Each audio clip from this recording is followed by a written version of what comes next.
ભરૂચ અને અંકલેશ્વરને જોડતા નર્મદા મૈયા બ્રિજ પરથી મોટા અને ભારદાર વાહનોના કારણે અનેક અકસ્માત સર્જાતા હોય છે, જેથી લોકહિતને ધ્યાનમાં રાખીને જિલ્લા તંત્ર દ્વારા 3 માસ માટે તમામ પ્રકારના ભારે તથા અતિભારે વાહનો પર પ્રતિબંધ મૂકતું જાહેરનામું જિલ્લા કલેક્ટર દ્વારા જાહેર કરાયું છે। મોટા વાહનોના લોકોએ વિડીયો પણ ઉતાર્યા હતા। ગુજરાત સરકાર દ્વારા 12 જૂન 2021ના રોજ ગોલ્ડન બ્રિજને સમાંતર નવનિર્મિત નર્મદા મૈયા બ્રિજનું લોકાર્પણ કરી સામાન્ય જનતા માટે ખુલ્લો મૂકવામાં આવ્યો હતો। આ બ્રિજ નર્મદા મૈયા બ્રિજ ટ્રાફિકનું ભારણ ઓછું કરવા માટે ઘણો સહાયક છે અને સદર બ્રિજ ખુલ્લો મુકાતા ટ્રાફિકનું ભારણ નહિવત રહેવા પામ્યું હતું, પરંતુ ઘણા સમયથી રાત્રિના સમયે ખાનગી મોટા વાહનો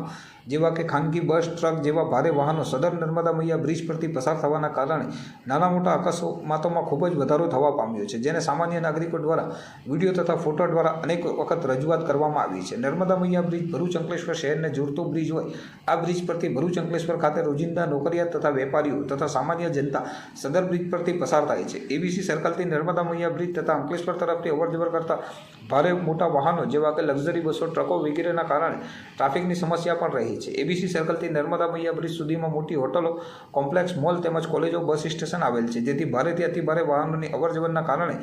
જાનહાનિ થવાની પણ પૂરતી સંભાવના રહેલી છે, જેથી નર્મદા મૈયા બ્રિજ ઉપરથી 5 ફેબ્રુઆરીથી 2024થી 4 મે 2024 સુધી 3 મહિના માટે તમામ પ્રકારના ભારે તથા અતિભારે વાહનો પર પ્રતિબંધ મૂકતું જાહેરનામું જિલ્લા કલેક્ટર દ્વારા જાહેર કરાયું છે। આ જાહેરનામાના આદેશનું ઉલ્લંઘન કરનાર વ્યક્તિઓ સામે ભારતીય ફોજદારી ધારા કલમ 188 અને પોલીસ અધિનિયમ 131 મુજબ